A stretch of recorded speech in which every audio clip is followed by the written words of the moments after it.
Brian Beatty Real Estate Show continues on Charleston's Big Talker, 1250 WTMA. Welcome back, folks, as the Brian Beatty Real Estate Show continues here on the Big Talker, 1250 WTMA and WTMA.com. I'm, of course, your host, Brian Beatty. Thanks again for joining me this morning as we talk about the housing market. And we just left talking about seller financing. Well, really, we first started talking about the fact that, in Charleston, let's say that you're making, $75,000 a year. It means you can afford about a $300,000 house. If you look at what's available, it's a little on the depressing side. There's not much available. More than half of the inventory needs serious renovations. And so, we need to, as real estate agents, we always need to be looking for solutions, right? Well, first of all, it means that we need to understand the problems and the opportunities, right? So the challenge, of course, is that there's just not a lot available to purchase, so that when something does hit the market, it's still getting swarmed by buyers that are ready, willing, and able. There are even more buyers out there, a very large pool of them, that are interested in buying but are not, quote unquote, mortgage ready in the eyes of a traditional lending institution. We also have a lot of sellers that don't necessarily want to sell their property and take a big hit on capital gains. Like, let's say that they've got a rental or just a second home.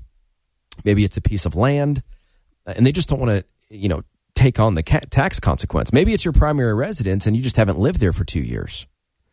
So there's a few different ways to, I think, insert some buyers into the market and some inventory into the market. And one way of doing that is seller financing. So I want to talk a little bit about the opportunities here for both buyers and sellers. So let's say that you're a buyer and you want to approach a seller with an offer that includes seller financing. Maybe the seller's home has been on the market for a while. It isn't showing well. It's overpriced. Whatever the case might be, it's not selling, right? So there's a 3-part acronym that I want you to remember here, and it's called PIT. So the P stands for price. When you open up your property to a different pool of buyers looking for seller financing, you as the seller can typically command a bit of a higher price because you're being more flexible on terms. We tend to focus a lot on the purchase price or the sales price, when in reality, most buyers are really focused on payment. How much is it going to cost them every month to buy that house? Or at least that's, I think, what they should be thinking. Now, some might say, well, hey, just because you inflate the price because you're giving better terms, it doesn't matter. You still have to have the house appraised. Well, no. You are the bank. You don't have to get an appraisal. You don't need to order one. So that contingency is out the door. Now, the buyer might still want to get an appraisal to make sure that they're not overpaying for the property. But you as the seller, that's the great thing about real estate contracts, right, is that everything's negotiable. And you can put darn near anything in writing so long as both parties agree to it. So in this instance, for seller financing, I would not encourage you to agree to an appraisal. If you're a seller, as a buyer, that would likely make sense. But we've got to figure out a way to create a win-win scenario here, right? So the win for the seller is maybe selling it for a little bit more than they could through traditional means. And you get to purchase a property without having to go through a traditional lending institution, and maybe even get a better interest rate in return for paying slightly more money for the house. So the scales balance a little bit. The I stands for income. So, instead of just selling the property and cashing out and putting the money in the bank, earning 0% interest, you're now turning your home into an income stream. And it's not the same kind of income, by the way, as you owning a rental property and getting rental income, right? Because with a rental, you have the taxes, the insurance, the maintenance, the landscaping, the property manager, the this, that, and the other. When you're the lender and the buyer's paying you, that is net income. That is clean income. Now, the T stands for taxes. And this is, where I need to insert the caveat that, if you're going to go through with something like this, talk with your accountant, talk with an attorney, so on and so forth. But the T stands for taxes in our PIT acronym. So when you sell your property, you pay taxes on the gain in the year that you realized that gain. So let's say you sell a property for $300,000 that you didn't have a mortgage on, but you give the buyer a loan of $250,000, right? You give them a $250,000 mortgage. Well, you didn't realize that entire gain. So you get to spread it out over the term of the loan. So there's some real advantages to doing this. Now, there are a few misconceptions, I think, when it comes to seller financing, and we should address those. The first, because I know a lot of agents listen to this program as well. The first, agents, look, you're still going to get paid, right? You're going to get a commission because it's going to come out of the buyer's down payment.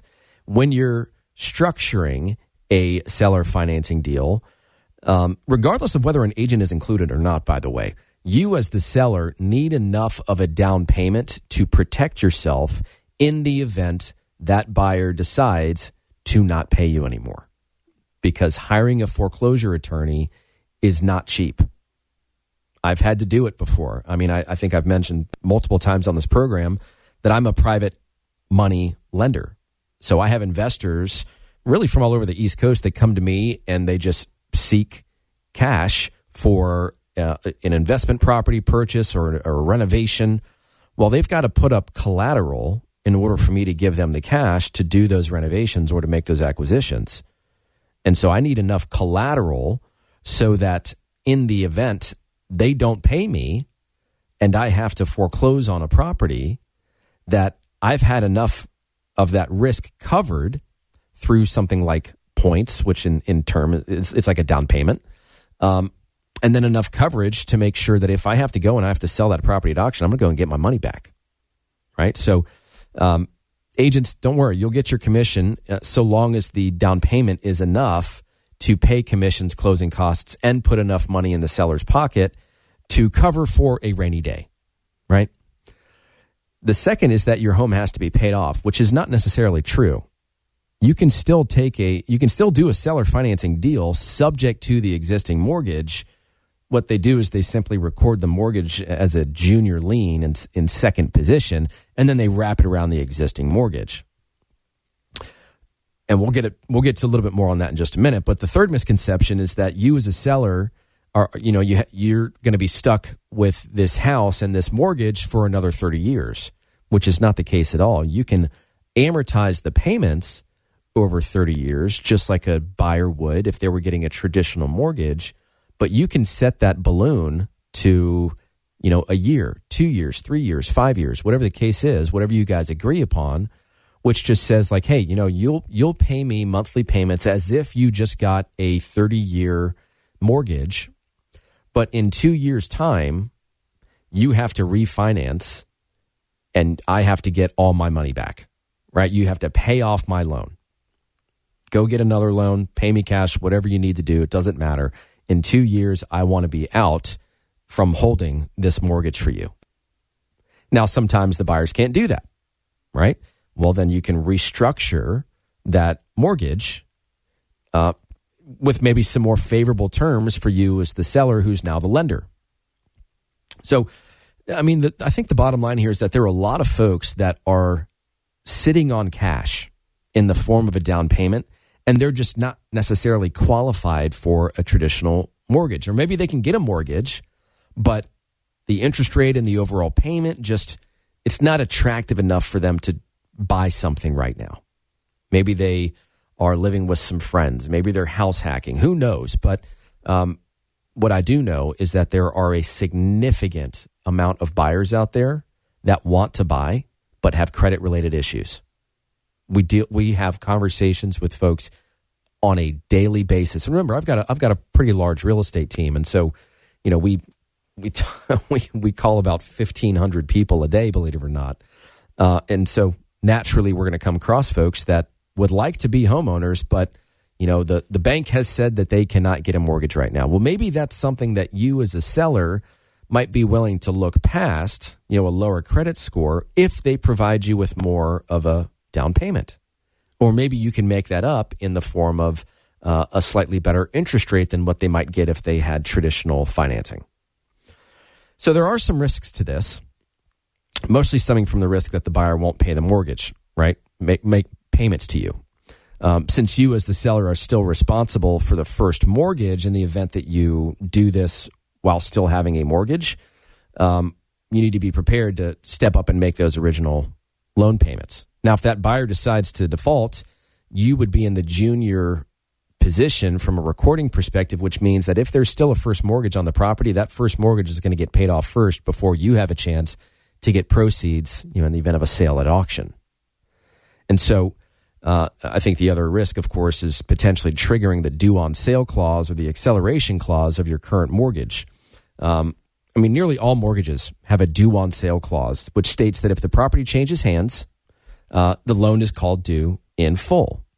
Now, that being said, if the buyer's making payments to you and you're making payments to your original lender, bank just wants their money. They're not necessarily concerned about the property changing hands. But this is where things can get a little sticky, a little risky. You really need to understand what you're getting yourself into if you're going to try and attempt to do this with an existing mortgage in place. It's possible. It can be done. If you're trepidatious about it, then I think that this is an overwhelmingly attractive idea for somebody that is maybe sitting on some land or a rental property that's not quite performing the way they want it to, and they've got some equity in it. You don't have to take that big capital gain right now. You can spread that out. You can give the buyer a mortgage back, and you can turn your property into an income stream. And again, when we're looking at that income, we have to look at that income as net income compared to the net income that you would earn if you went out and, let's say, acquired another investment property for the same purchase price that you would sell it to the buyer for. So if you want to learn more about this, this, alternative financing, creative financing, doing more than just traditional real estate brokerage, this is where things get really fun. But, a lot of agents in this market and across the country are frankly just general practitioners of real estate. You want to go buy a house? They can help you do that. You want to sell a house? They can help you do that. But it's going to be through traditional means and probably through traditional skill sets and approaches. So if you're looking for somebody that really understands this process, really understands the options that are available, as a seller and even as an agent, you don't know what you don't know. But when I can provide options that make sense to both parties and it helps both parties accomplish the goal and maybe puts more money in your pocket, job well done, right? So I'd love the opportunity to earn your business and talk more about these types of things with you. And then, of course, we can talk more about the incentives that we're running, like 25% off our most popular listing plan for the month of May, or if you sell and buy a home locally, we'll pay your moving expenses, or there's all kinds of different things that we have. It just depends on your situation to see what makes most sense. To learn more about that, though, give me a call, or you can text me, 843-800-0065. That's 843-800-0065. Or you can check us out online at listingsincharleston.com. That's listingsincharleston.com. Stick around, folks, for more of the Brian Beatty Real Estate Show right here on the Big Talker 1250 and WTMA.com. Hear the Brian Beatty Real Estate Show every Saturday morning at 9 and each Sunday morning at 10 on 1250 WTMA and WTMA.com.